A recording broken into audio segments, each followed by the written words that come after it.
for most people's concept of a lot of information is more than enough. But yeah, and people, it's impressive gigabytes, terabytes of data. Could you download, depending on what you're doing, does it really matter? Unless like production is the research.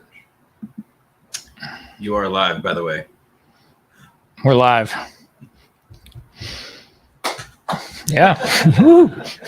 There's the Twilight Zone.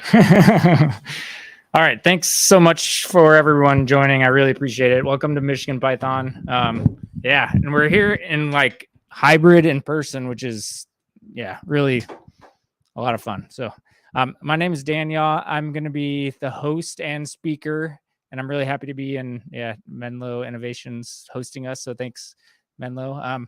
And yeah, we're going to have fun tonight. So here's our agenda. We're going to go through some opening announcements, and I'm going to be giving a talk on testing with Pytest, which should be fun. And then we'll leave time at the end for Q&A. This is our community. We are Michigan Python, and we are open, considerate, and respectful. We're also part of the Python Software Foundation Meetup Pro network, and so we follow their code of conduct. So if there's any questions about that, please let us know. Thank you so much for joining and being part of our community. We're also on YouTube. For the last 3 years, we've been all online broadcasting our talks on YouTube. And now we're hybrid live on YouTube as well. So thanks everyone who's online for joining us as well. I really appreciate it. You'll be able to check out this talk online later when we post it on YouTube as well, in case you want to share with your friends. We're also on Discord, and we have some stuff going on there. There's been an effort to create like a website working group to kind of make an example, Django app or something like that. There's also been some people trying to work on like challenges on there, and we also like coordinate upcoming events. So if you want to come hang out with us on Discord, feel free to come join us there.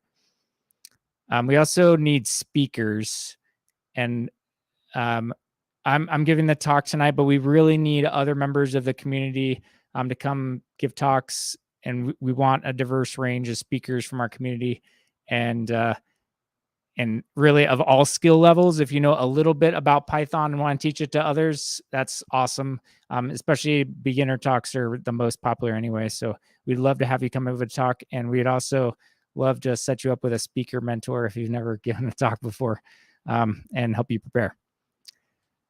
We also need volunteers.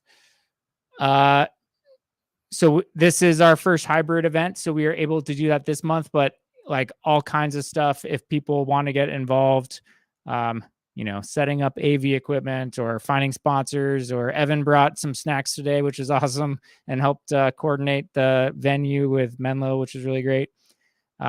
Just some other ideas, website working group, you could work on diversity, all those types of things. So if anyone's interested in getting involved in any way, we'd love to have volunteers make our community even better. Our next meetup, we always meet on the first Thursday of each month at 7 p.m.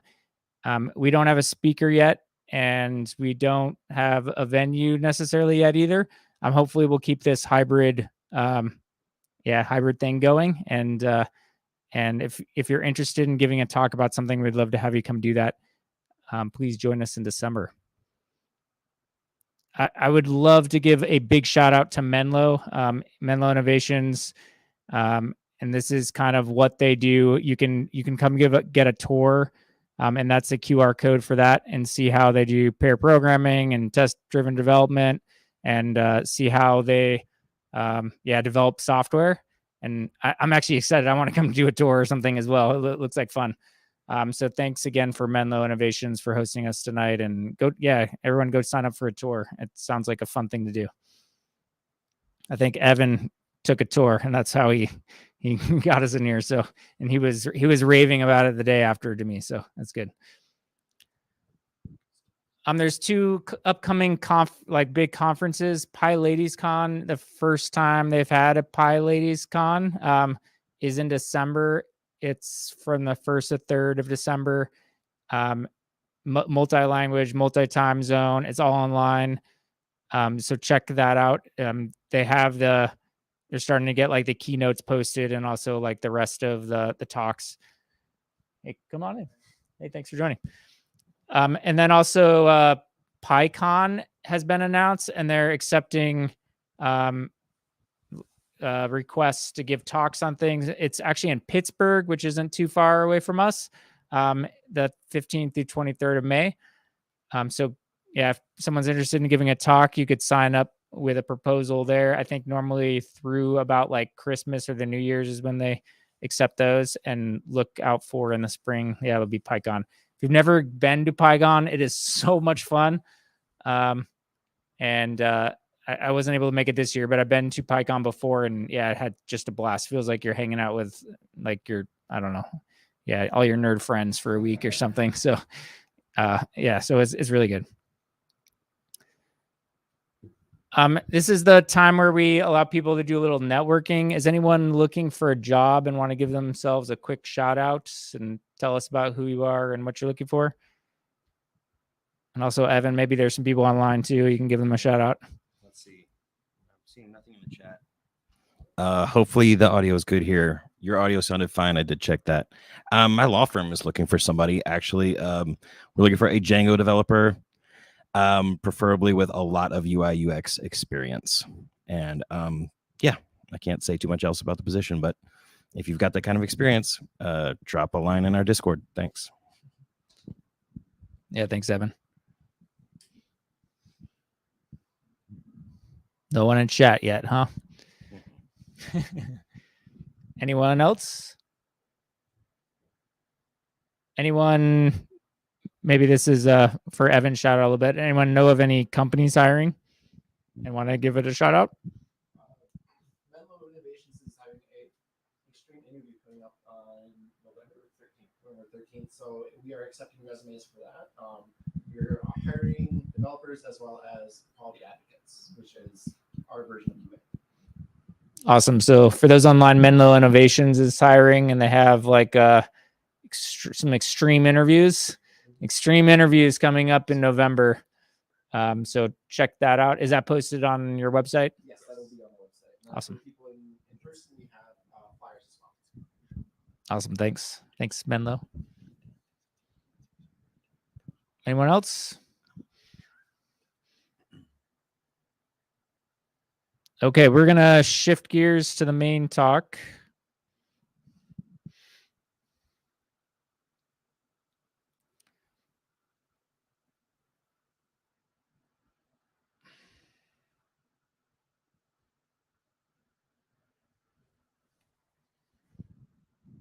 Okay, thanks everyone again so much for joining.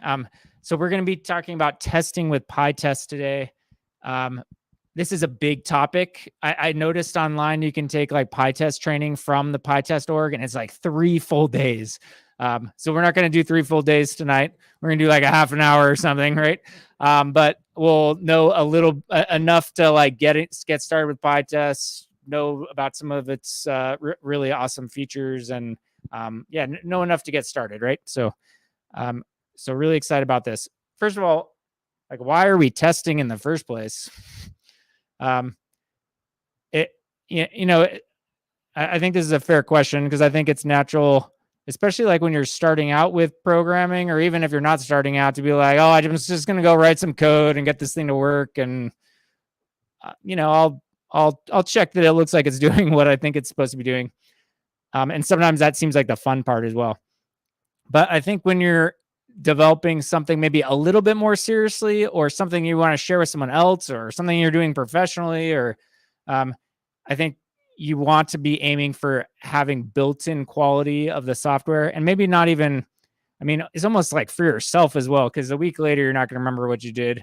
So having this like built-in quality to your code, where you have confidence in what you originally designed, and you're like, man, I'm confident this works. I can refactor it confidently or make changes to the software confidently, because I know what I developed works how I intended, and it's easy to move stuff then, and continue to improve the software. It's also a way to like document your code and help collaborate with others. So the tests kind of show what the thing was supposed to be doing. It makes it really, much better to pick up some software that's highly test that you can be confident that does what it's supposed to do as well if you're collaborating with others. Things like workflow automation, so getting into like CI/CD pipelines and like automatic releasing things and automating what you're developing. And yeah, more frequent delivery, kind of all these things of like automating what we do so that you don't have to do manual stuff and realize like you're trying to deploy your app and then it breaks on you as you're trying to deploy it or something, right? And you can also get faster feedback from your customers if you have tests to ensure that what your app's supposed to be doing based on their requirements it's actually doing. I'm going to talk a little bit about like test first or test driven development as well. So this kind of throws that normal, hey, I'm just going to write some code and maybe I'll add some tests later on its head a little bit. So instead of jumping straight to writing code, you're going to write your tests first, or maybe like in parallel to writing your code. And then you want to run your tests and see that they fail. And they should fail because you haven't written your code yet. And then you write code to pass the tests. And then you can run all your tests and make sure they're all passing. And then now you have an opportunity to refactor your code as you're going and kind of do this loop to continue writing tests. It's also very helpful, not just for like writing something new, but hey, someone reported this bug. Let me see if I can reproduce it and write a test that reproduces that bug. Oh, I found it. I have a test that reproduces it. This test is failing. Now let's go fix the bug and our test should pass now. I'm not always great at test-driven development, so it doesn't have to be a like, oh, you can't write any code until you have a test or something. But it is a good way to like think about how to think through your tests as you're developing. So there is actually a unit testing framework built into Python called UnitTest, which is awesome because it's batteries included. And if you don't want to install anything, it's way better to use UnitTest than not create tests or something like that. But there is this library Pytest that's really nice. And I think if you're going to write new tests today, I would definitely recommend using Pytest to write your tests. So UnitTest is kind of like this framework, and a lot of this stuff is like class-based. So you have to write classes for your tests. It has like these special assert statements. And Pytest just use one assert statement to check that each thing's passing. There's a lot less boilerplate. And I'll show some of the features here in a second that allows you to write less code and parameterize your tests and do all these nice things in the tool. It's easy to like filter what tests you want to run. I talked about parameterization. So this would be like running the same test case over and over again with like different data. And also there's like, there's over 1,000 plugins for Pytest. So if you're like, oh, I wish Pytest just kind of did this, probably someone already had that idea and wrote a plugin and you could just install it. Or if you have a really good idea and no one has written a plugin for that, you can extend Pytest yourself. So it's really nice having that extensibility built in. This is a quick comparison between what's here on UnitTest and then what's on Pytest on the right. And I just thought of something, Evan. Are the people online seeing a presenter view? Or are they seeing? Yeah, I mean, they could see your screen and then there's like a little window with you on the side. But they're seeing this, right? Okay. Sorry, I have a presenter's view open, and for some reason I was thinking like they were seeing the mostly black. So okay. Sorry for the delay. So on the left we're using UnitTest here. So you have to import. Oh yeah, that looks great. Thanks, Evan. So we have to import UnitTest. This would be like a function we're testing to add two numbers. So it's a function getting two integers A and B, and we add those two together. And then to create the unit test, you have to create this class, and the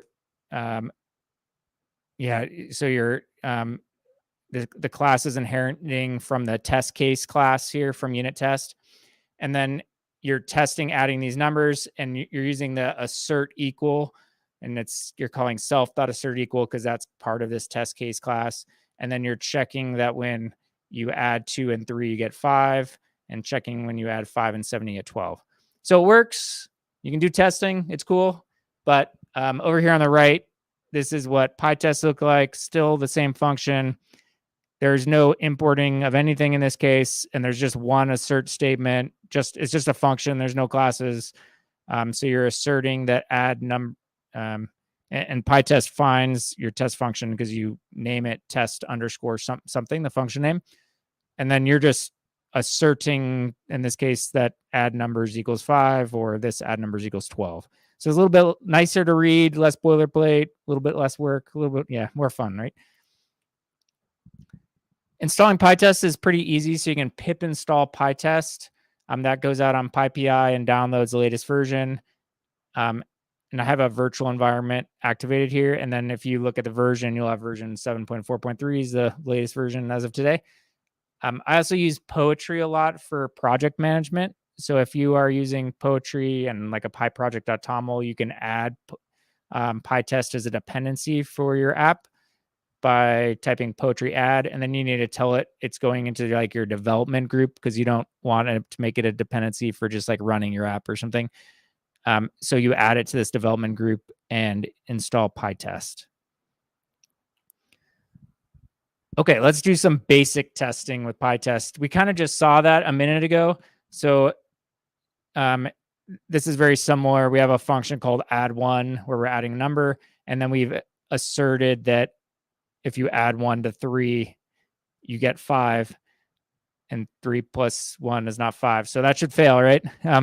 So if you run Pytest at the command prompt, you can see it's collecting all the tests, and it's going through your tests and finding all your functions that start with test. And you can see that the test actually failed. And so it's showing on the left-hand side the E for error, and it's asserting 4 equals 5. So it'll tell you what it was trying to assert. And so it kind of gives you the whole output where 4, and then it's telling you that you added 1 to 3, and there's an assertion error. So you can see in the summary as well that it asserted 4 equals 5, and there was 1 failed test. So that's kind of like what the output of Pytest looks like. And it'll show you all the things that passed. In this case, we failed our tests because 3 plus 1 doesn't equal 5. So that's what Pytest looks like. Okay, fixtures. This is really great feature for Pytest. A fixture lets you build up something and use it in 1 or more tests and not have to redefine that same thing over and over and over again. And you can use fixtures just for 1 test or like a whole module of tests, or maybe you want to use a fixture for like your whole project, all tests. And so you can build this up once to then do testing. This is very common, especially if you have to like, hey, I need to, I don't know, for a UI app, I need to build up my user, my graphic subsystem for it and build it up and define that once or mock it out. Or, hey, I need to mock out like a database and I want to set up a fixture for that or something like that, right? So on the left, we have a couple simple classes. There's one called fruit, and it has 2 attributes, name and whether it's cubed or not. And then if you call this cubed method, then it will set cubed equals a true. And then there's fruit salad as a class, and it unpacks this thing called the fruit bowl. So you set self.fruit equal to fruit bowl, and then you can cube the fruit, and that does a loop for fruit, and self.fruit it calls fruit.cube. So you can take your fruit and your fruit salad, and then we can test it using a fixture. So we created a fixture called our fruit bowl. This returns a list that has 2 pieces of fruit, an apple and a banana. And then in our actual test function, notice we're passing in the name of our fixture into the function, and we've declared it as a fixture using this pytest.fixture here. So we imported Pytest, and now we can just pull it into our function we're testing with. And so in our test, then we have a fruit bowl already with this list of apples and banana fruit. and then we can unpack it into a fruit salad, or we create a fruit salad from unpacking the fruit bowl, and then we can assert that all fruit dot cubed for fruit, and I think it's got cut off a little bit, but in the fruit bowl. So we've created this fruit bowl fixture, and now if we were running lots of other tests on our fruit, we can reuse it a bunch of times and don't have to figure out or repeat ourselves each time on like, oh, I got to create another fruit bowl for this test and another one for this test. So this is a really nice way to break up and not repeat yourself in your tests, and do something once that you're going to do a bunch of times. And it also has a lot of features to like auto use fixtures. You can set the scope of the fixtures, whether maybe you want the same fruit bowl to be used in all tests throughout like a module. So you could set up the scope to do that, so you don't have to recreate fruit bowls 20 times in your set of tests, which would be a lot faster. Maybe I'll pause for a second. Is there any questions, anyone, or any questions online? One comment, no questions. Okay. Yeah. What is the star as part of passing the fruit bowl to the salad? Yeah, so that's unpacking. So our fruit bowl is I guess here our fruit bowl is this list, right? And we're passing in a fruit salad. So it's going to unpack each element in the list and pass it in to the initializer on our class, so that self.fruit gets that unpacked list from the fruit bowl. So it kind of like maybe expands the list. I don't know if that's a good way to think of unpacking.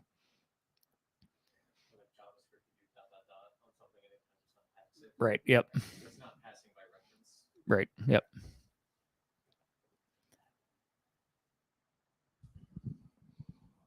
Okay. Another awesome feature of Pytest is parameters. And so you can see all these markers, they call them by calling Pytest -- markers. And there's quite a few. I've shown a couple of probably pretty handy ones. So you may not want to run all your tests all the time. So you could say, hey, this, maybe you have a CI/CD pipeline, you're testing a cross-platform app, and it runs on Windows and Linux and Mac OS, and maybe for one of those environments, this test doesn't actually pass because, and this example, I guess I should stick with the example up here for the skip. But for this case, hey, this doesn't, we test on multiple versions of Python 3.10, 11, 12. And for 3.12, if it's less than 3.12, we'll skip this test. So you could say, hey, this test only will work with Python 3.12 because we're using some new feature in Python. And so it will, when you run it with Python 3.12 and using Tox or in your CI/CD pipeline, Tox allows you to test Python with multiple versions pretty easily. It will skip that specific test. So you can just add this marker to it, and then Pytest knows to skip. And then the other one, this is like an expected fail, xfail. So if the platform is Win32, and the reason here is there's a bug in a library or something like that, this won't fail your overall test suite and say like, oh, your tests all failed because you were expecting it to fail due to some bug in Windows or something like that, right? So you can mark things as an expected fail. There's a bunch of other markers as well for handy things like that, but that kind of shows you can easily like mark your tests and say where they apply or don't apply. All right. You're going to love, you're going to love this one, parameterizing tests. So this is the best way not to have to repeat yourself over and over again. So if you have something that requires an input, you probably want to test it with like more than one input. So the way this works is, once again, parameterize is a mark. We just talked about that on the last slide. This is taking, this test is checking for palindrome. It's very similar to a fixture where the name gets passed into the function. In this case, we name it, and you need to name it like a string, so that we name what we're passing in palindrome. And then the second parameter here is the list of things we're going to pass in as a palindrome. So then Pytest automatically says, oh, I see you're passing in this parameterized test into palindrome. And so it will go through this list. The first one's an empty string, then civic and race car, and run it for every single input. And so instead of running one test, it's going to run 6 tests for this example. But you only wrote wrote one test function, and it's going to test it 6 times. And then here's another example for non-palindrome where, it's once again passing in non-palindromes.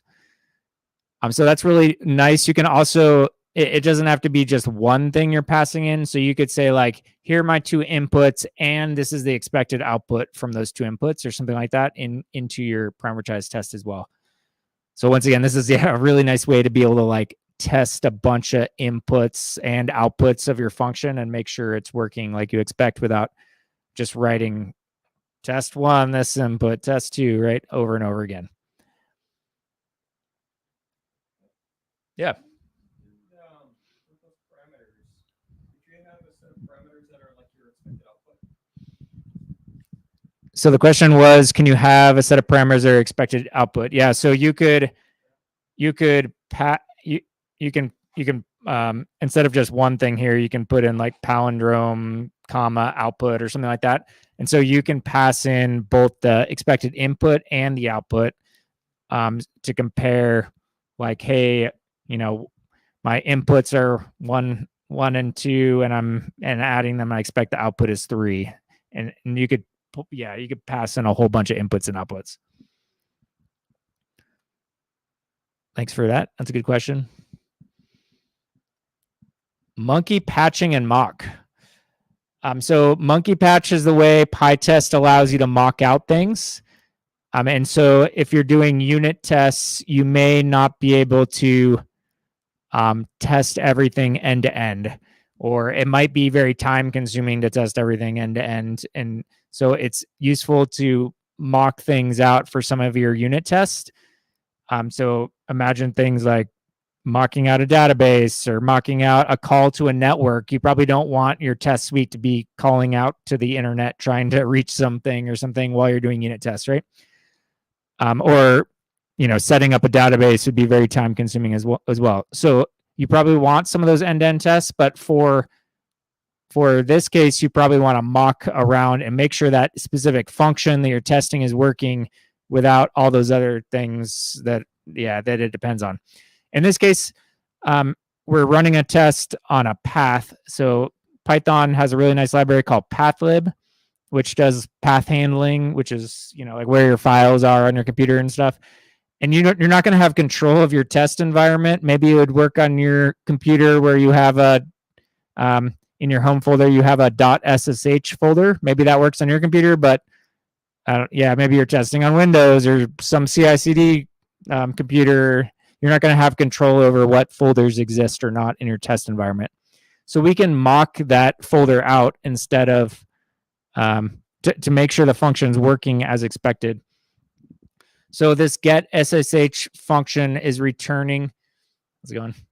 A path.home. So this is getting the home path and getting this .ssh folder.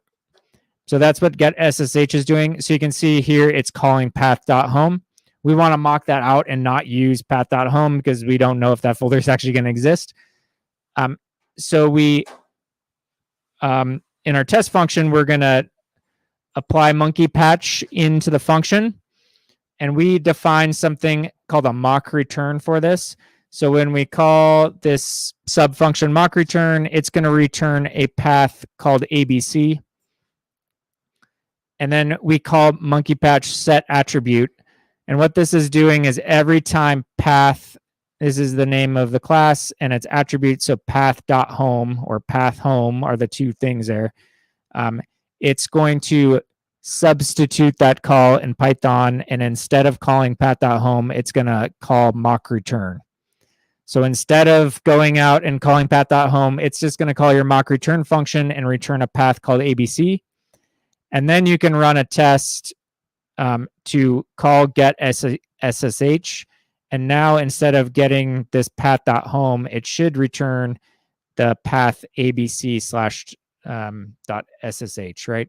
Because we've kind of like, it's like overriding that function in Python. So instead of calling path.home.ssh, we're going to make up our own file path and then check that it equals what we expect it to equal.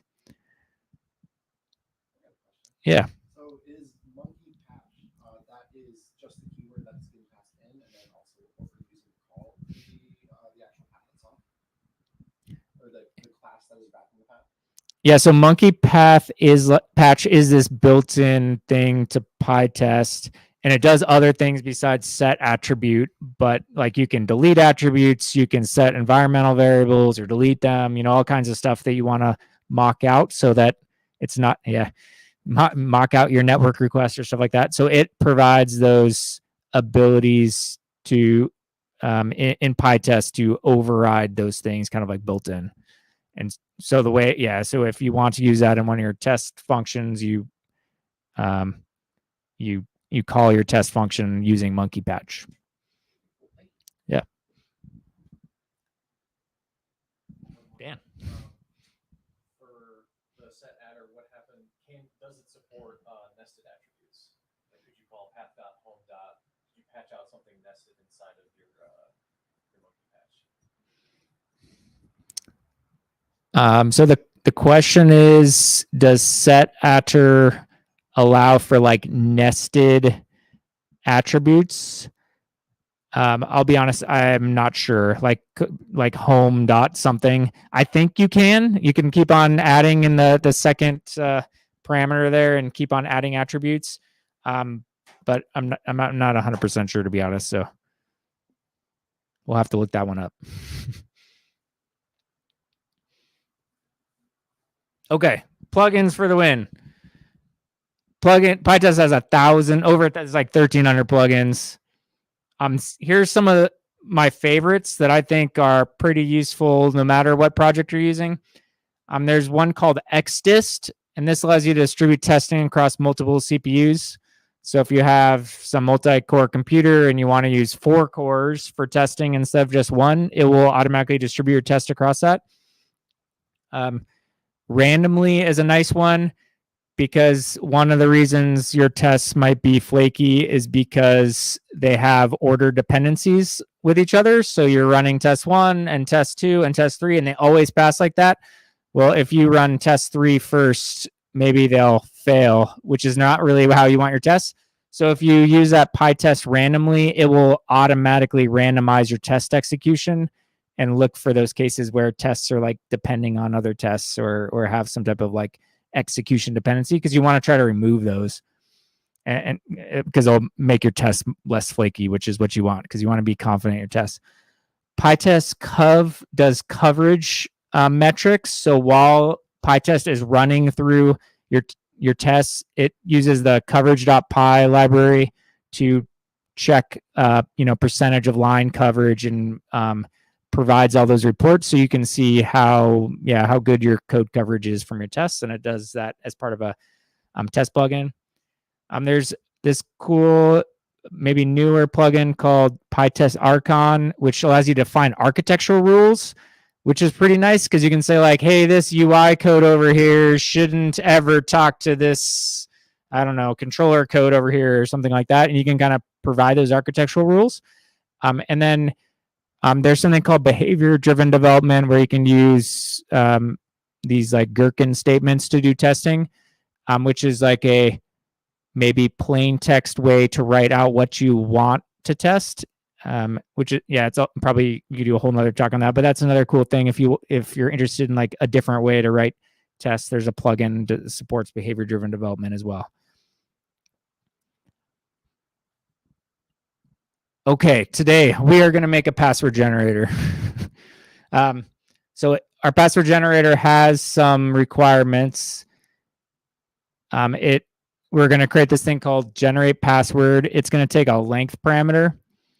and the parameter takes the length of the password. If the password, if you try to give it less than a length of 12, it's going to give you 12 anyway for security. So you can't like enter 5 or something. You can enter 5, but you'll get a password of 12. It will give you a random password, which is what you want. And it needs to have at least one lowercase, one uppercase, and one special character. So we're going to kind of walk through how we would build this kind of simple example. We're going to try to do tests first and write some tests and then use Pytest to test it.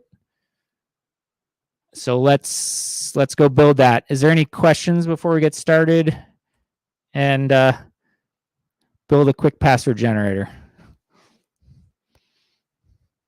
Evan's shaking his head. No questions online. Everyone's quiet online. Is there even anyone there? 6 watching. Okay. Shout out to the 6. That's awesome. You guys are there.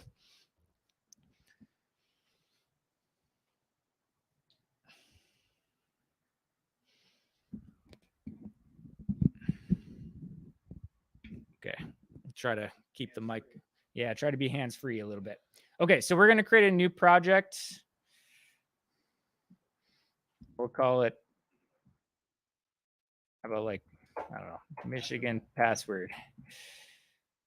We're Michigan Python. We'll create one called Michigan password. So I'm going to be using PyCharm for this, but because that's my ID of choice that I normally use, but none of this is really specific to PyCharm per se. So we're going to create a new project.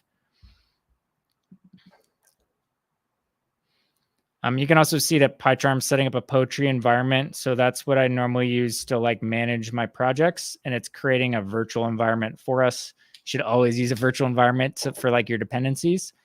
But if you're not using PyCharm, you can use like the virtual env package or python-m venv to create a virtual environment. You can see, and let me, it's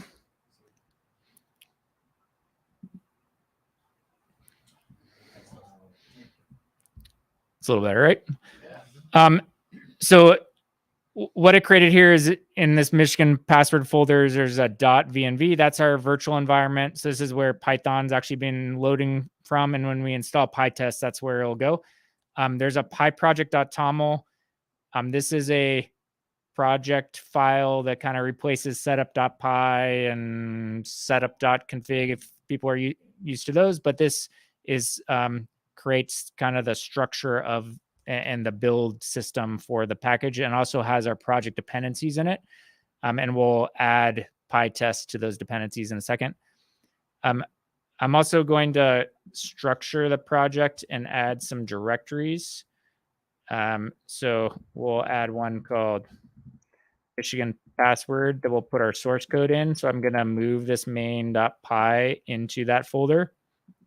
And then we're going to create another folder for our tests. It's good to have those separated. Okay, so we have this initially set up, and we can also check that this project will run. So we could type Python password, and we could run this main.py, and it says hi PyCharm because that's what's kind of built in that it gives you when you launch, right?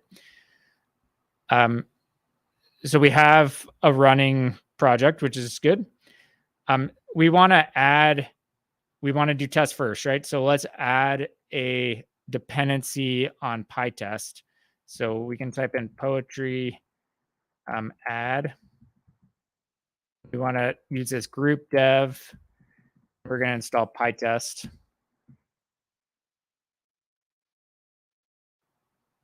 Okay, so it created a lock file with those dependencies. So that's locking the versions with like a hash. And the lock file is not that useful to look at, but you can see it locked all the dependencies that installed. And then in here, you can see there's a dev dependency for Pytest. So we have Pytest. It wrote the lock file. It installed Pytest and its dependencies. So there's the 6 installs there. So we have Pytest, which is great. So we can try running Pytest. It says we have that version, and we could type Pytest. It collected 0 items because we have no tests. So now we need to write some tests, right?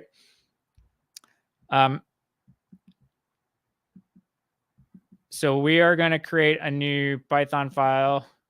And so we'll call this like test password gen. And notice we always want to name the front part with test because that's what it uses to find the tests that that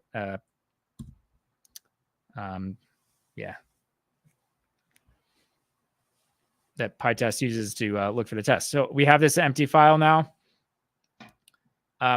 So we want to create this password generator. And remember the first thing we were checking for a password generator that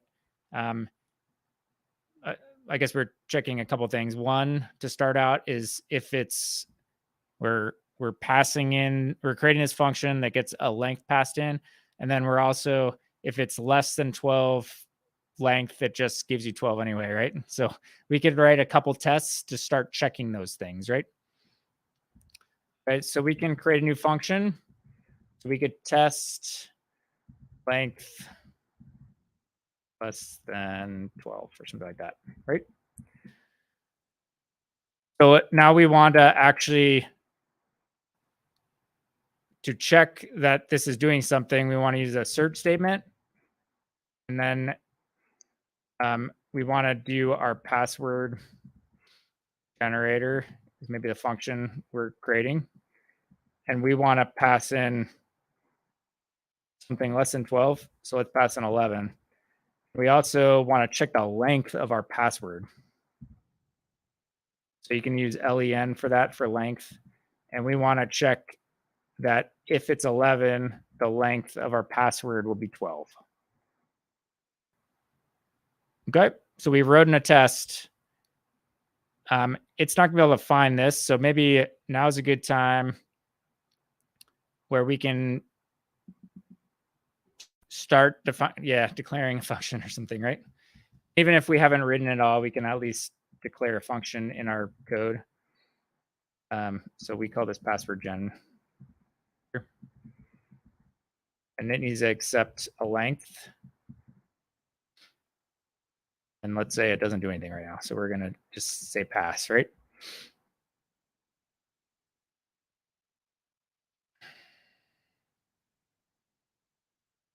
So here, let me. Okay, so we have this now, and this password generator is still saying it can't import something.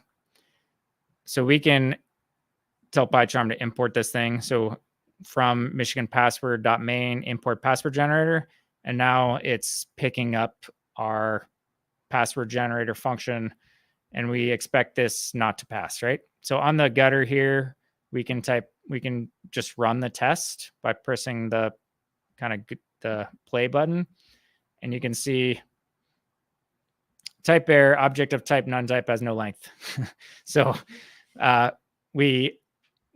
our function didn't return anything, it just ran past, so we'd expect our test to fail. So that's expected. So this is the built-in test runner in PyCharm, which is nice, but we could, if we don't want to use that, or if you're not using PyCharm or want to do something else, we can also, pressing all kinds of buttons here. Okay, so we can go back to the command prompt and just type Pytest. So it's saying no module found Michigan password. So we need to create a dunder init.py. So this makes Michigan password a module. And I'm also going to do that in the test directory. If you don't want to do that, there's also a configuration we could change. So you don't need the dunder init in your test directory. But for now, we're just going to do that. Because it wasn't actually able to find the Michigan pass. It wasn't able to find like our function that we ran, right? So this is better. Now it's saying the none type has no length again. So it found our main function from running Pytest in the command line. Okay. So we've written one test. Maybe we could write another one, and then we could write maybe we'll be a little iterative and go write some code on our main function that does something, right? So we could test correct length or something now, right? Or test password.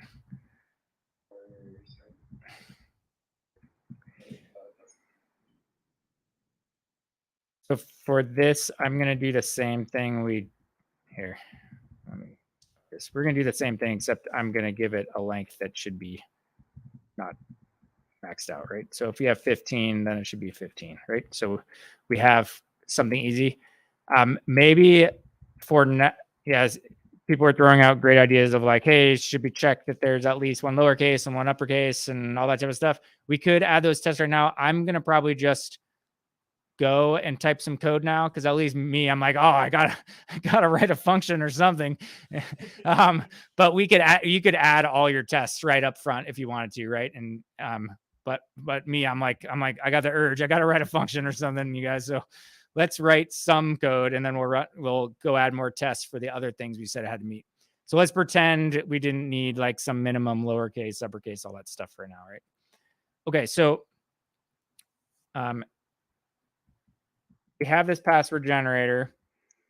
We're going to need to tell it what characters can go in the password generator. So let's import string, and we'll like define some variables like lowercase, and we could do string.ASCII lowercase. So this is all string.ASCII lowercase is all the lowercase letters, and uppercase. You could just write out a string A, B, C, D, E, F, G if you want to, but we might as well use the built-in stuff in Python because it's built in. Uppercase, same thing. And then like special, you can do string dot, we'll do punctuation. That's quite a lot of special characters. So like, yeah, if you can imagine, it's yeah, all the punctuation type marks. But that's okay because we want our password to support all those. And then I think we're also going to need all of the characters. So we're just going to create something with lowercase, uppercase, and special. Right. So we've defined like what our punctuation is, and now we want to generate a password. So we have the length thing. The first part of the length was if it's less than 12, then we're just going to override the length back to 12. So we can set length equal to the max of length and 12. Does that? So if you could also do like an if statement, if less than 12, set it to 12 or something like that. But the max function does that for us as well. So we're going to yeah, we're setting length to 12. If someone enters 10, they're going to get their length as 12 no matter what. And hopefully that'll pass our tests that we created before. And then we want to create a password. So maybe let's create an empty list here called password. And then we want to append characters to our list. And I think if we're going to get random characters, we're going to have to import the random module. That's built into Python to get random things. So that sounds good. So we created a password, and then we want to append to that password. And we only want to do that when the password is, I guess the length of the password is less than, yeah, or less than the length, right? So length of the password is less than the length that was put in or something, right? So we can just use like a while loop for that. Is less than, not length. Well, length of password less than length. We're going to append to our password.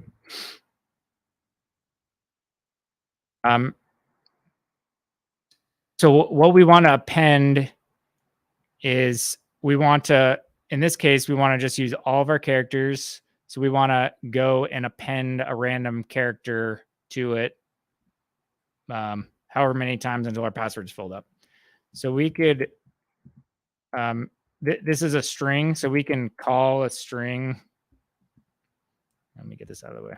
We can call a string just like yeah, you do a list or something, right? So we could do random, and then there's something called rand int, which gets like a random value between two values.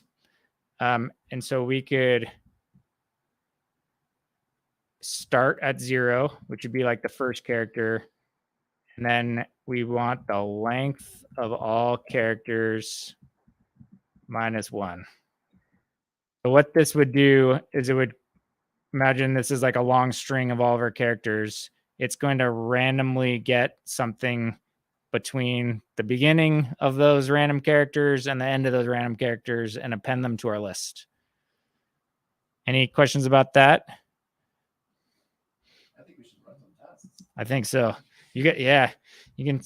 So now maybe we should return our password. All right, let's see what happens. Yes.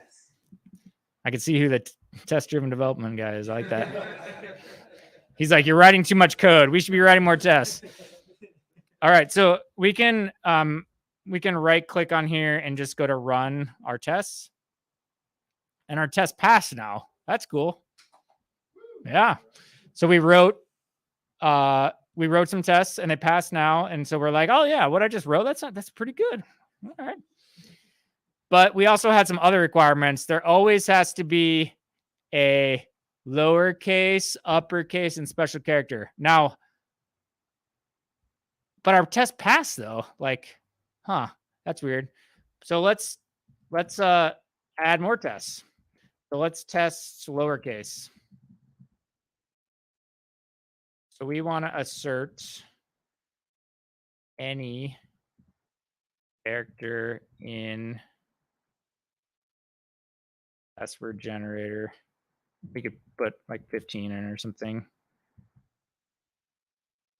Actually, no, we don't want to call that. We need any character lowercase, right? Or character in. I'll explain that in 1 second. I know it's a little wild, but. So we're going to just import lowercase. So it added it up there. So what this does, any is looking for, if you have an iterable, it's looking for anything true in that iterable. And then we're looking for a character in lowercase and anywhere in that thing for a character in this generated password. If that just blew your mind, you could also just write like a for loop or something, but it's a very succinct way to write it. But so it's looking for any character in there, in other words, right? Okay, so we have this. Let's we also had lowercase, we had uppercase.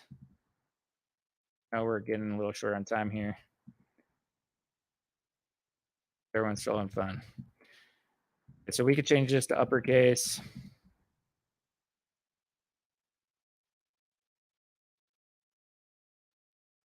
And change this to special.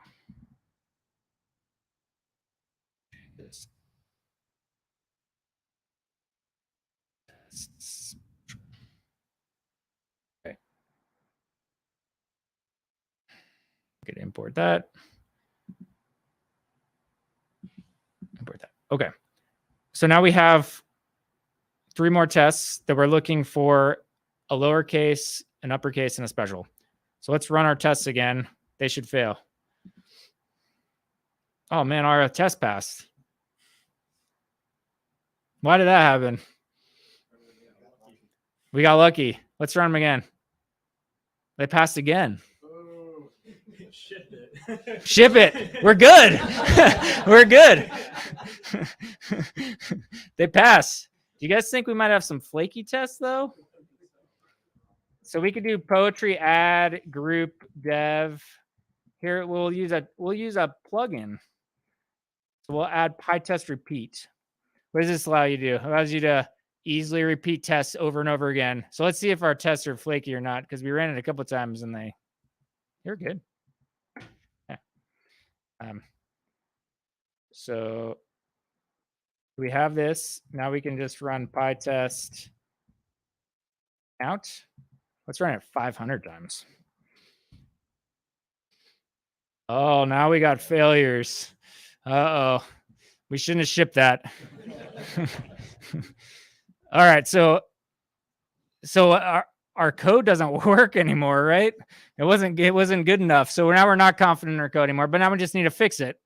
Okay, so instead of just appending all characters first, what if we, before doing this, do password dot append, and we'll just do lowercase first. Just copy this whole line, and we'll.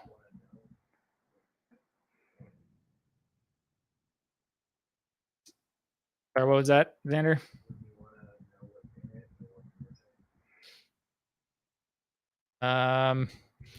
What's in it?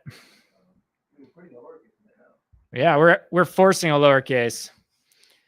Yeah, I guess we're generating content out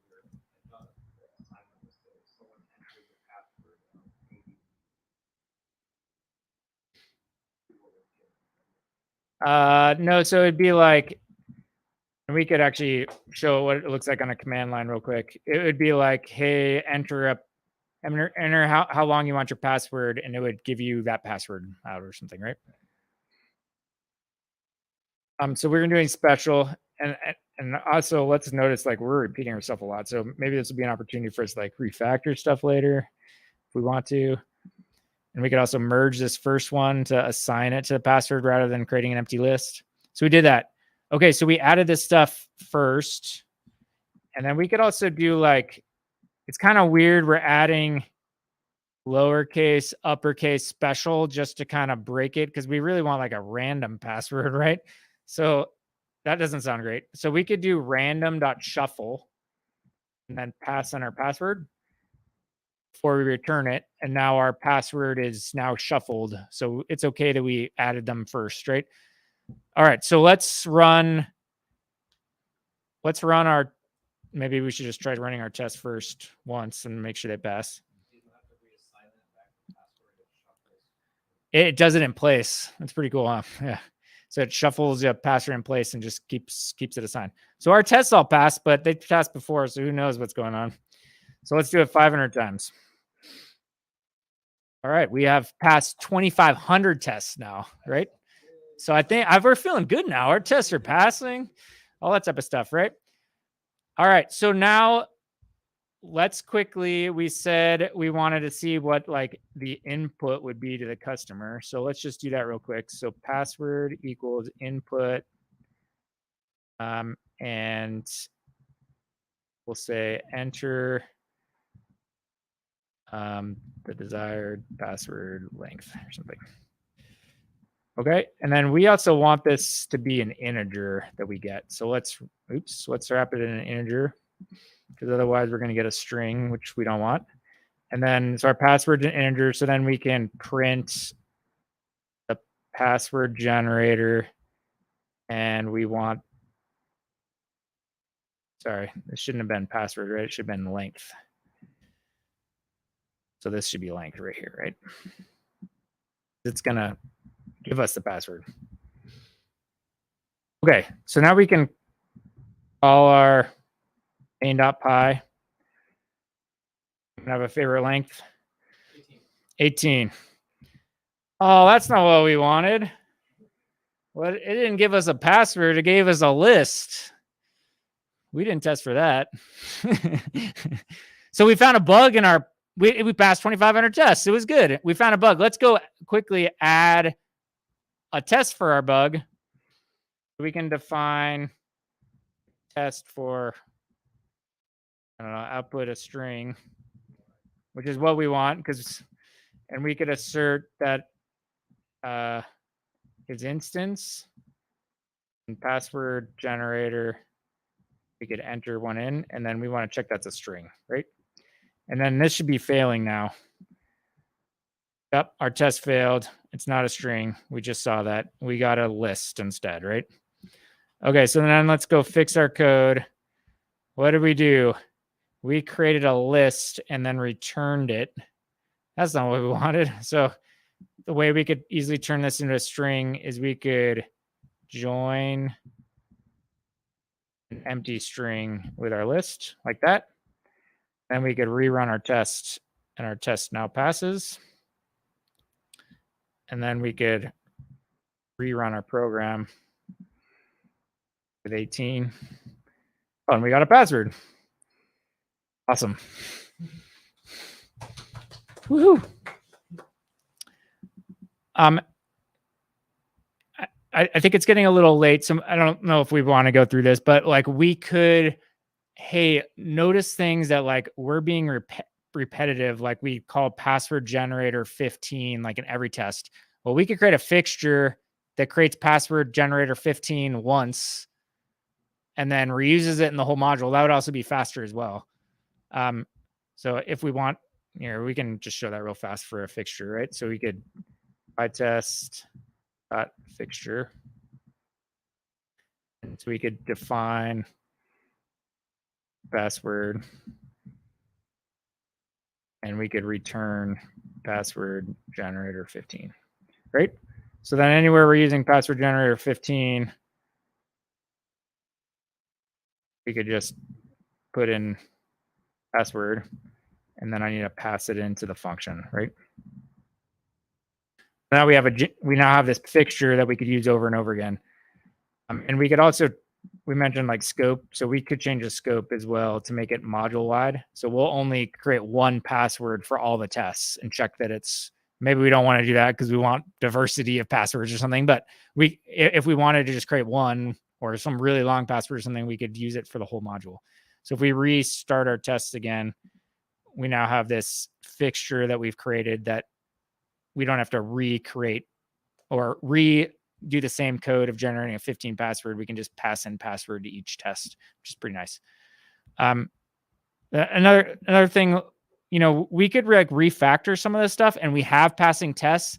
Like this looks like a lot of repeated code to generate a random character is what it's doing. So maybe we could refactor that into its own function to get a random character out, because we've been kind of repetitive when we first did it. And now we have like confidence. Our tests are passing. We know it's going to work to like refactor stuff, pull stuff into a function, all that type of stuff. All right. I think that's what I wanted to go through. Thanks everyone for that. Is there any questions about Pytest or how to do things with Pytest? I do see a couple questions here. Yes, I love that. So can we tell Pytest repeat how many times to repeat each test? I think that already happened. You did designate that yourself. Yeah, you can also you can mark things as well. And if you want to run the same just single test multiple times, I don't think you actually need a plugin for that. You can just tell it, hey, you can mark a test to execute 5 times instead of once if you want to. And the repeat plugin was nice because it reruns your whole test suite, which Pytest out of the box can't do. So.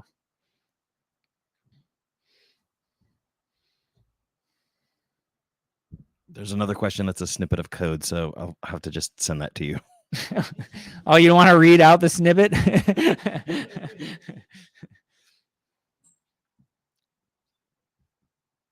I could also stop sharing and probably could just see it, right? Sure. I just send it to your phone. My pass equals, can everyone see this in the room too? Oh, see, I can put it up here. Look at this. My pass equals random choices, all characters, K equals pass length. Can we tell,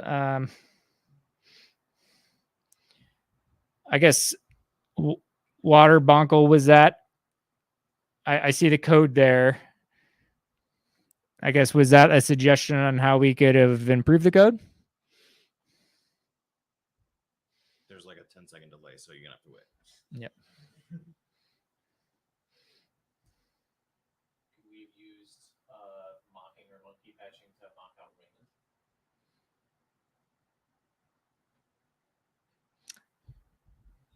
Yeah. So if you could definitely, mock out random to make it not random. Yeah. If you wanted to, if you wanted to like, hey, return this random thing, and you wanted to be like consistent that it always gets the same thing for testing, then yeah, you could definitely, use mocking for stuff like that. That's a good idea. Yeah. Maybe you're online, maybe you're showing, hey, there's a shorter way to get a random value, which is cool. I like that. Any other questions, anyone?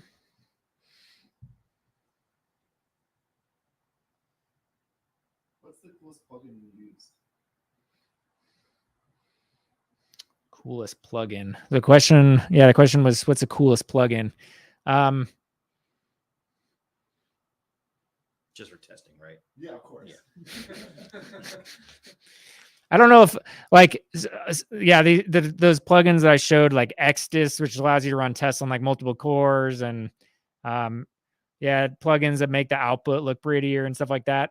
I mean, they're not like cool, but they're also like, they're so useful, right? It's almost like every project. It's like, yep, I want that one and that one and that one. So I think like code coverage, run multiple cores. I'd never actually used that that repeat plugin, which was that was cool today. Yeah, it's pretty neat. I like that.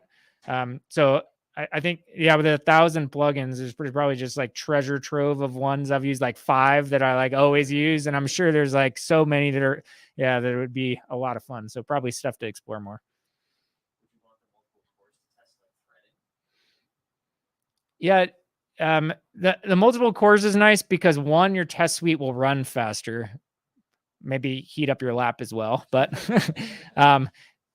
so faster tests is always good, because then you can get the slower your test suite is, pretty much you're going to run it less often, because you're not going to want to wait around 5 minutes for a test suite to run.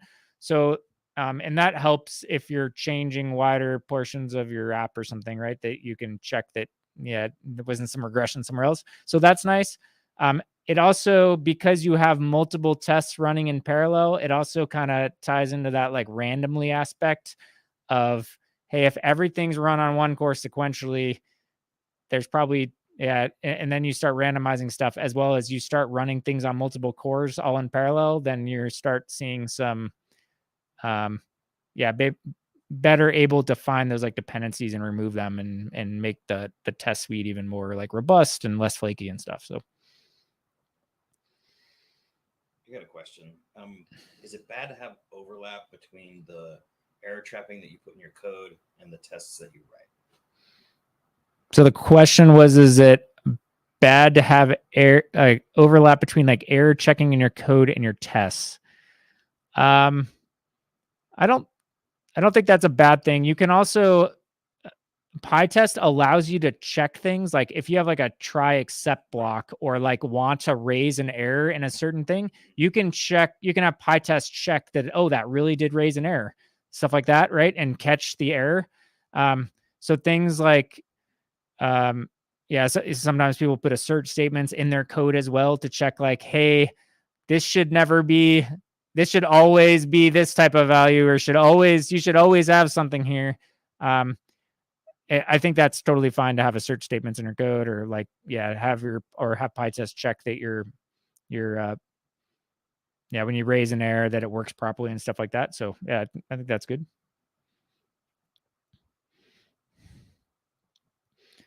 Any other questions, anyone?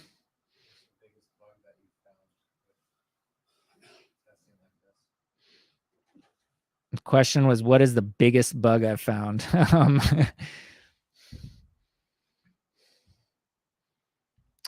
I have taken over maintenance of like open source projects that didn't have tests, and that becomes, and it was very like, so like this project is to build GTK, which is like a GUI toolkit for Windows. And it was like, just like a bunch of, I would say, Python scripts to automate building stuff.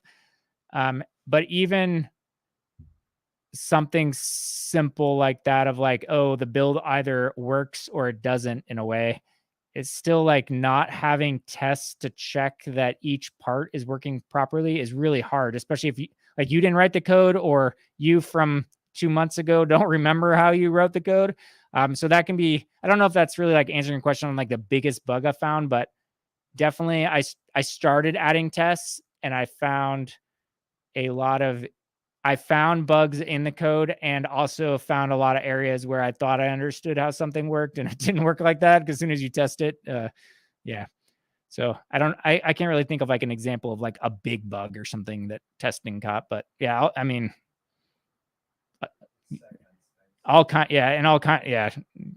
find bugs all the time, I guess. Yeah. I'm kind of curious, kind of going off of that last question. How did you approach going into a stack that didn't have testing when you wanted to implement testing? Like, where do you start from there? I would say the test coverage is still on the low side for sure, because it is hard to like add tests to something that don't have tests. But I think at least for me, like starting with end-to-end tests is a nice way to say, hey, I expect, this input from the person, and I expect this thing to happen, and try to like start adding more of those like end-to-end things. At least was how I approached it. And then you can start getting in from there of like, okay, I know like this end-to-end thing seems like it's working properly. And then like, okay, I can add a test for this function and add a test here for this, and get kind of lower level. At least that's what helped, which is actually kind of the opposite, I guess, of how we just built tests of like, we built unit tests and kind of built up a test suite, rather than like, hey, if something didn't have tests, it's kind of, I feel like it's intimidating to start with like, okay, I could just throw a random unit test in the middle here in one function, but you still don't really have confidence that anything else around it's working. But I guess you could build it up, ground up that way as well, and add a test coverage to each function as you go. So you can do either, yeah, I think from where you're going or how the whole system should work. Yeah, I think so. Any other questions, anyone? All right. Thanks so much, everyone, for joining, all those online and in person. That's really good to do hybrid. We're going to end the stream now. Thanks, everyone. See you first Thursday of December for the next one. Bye, everyone.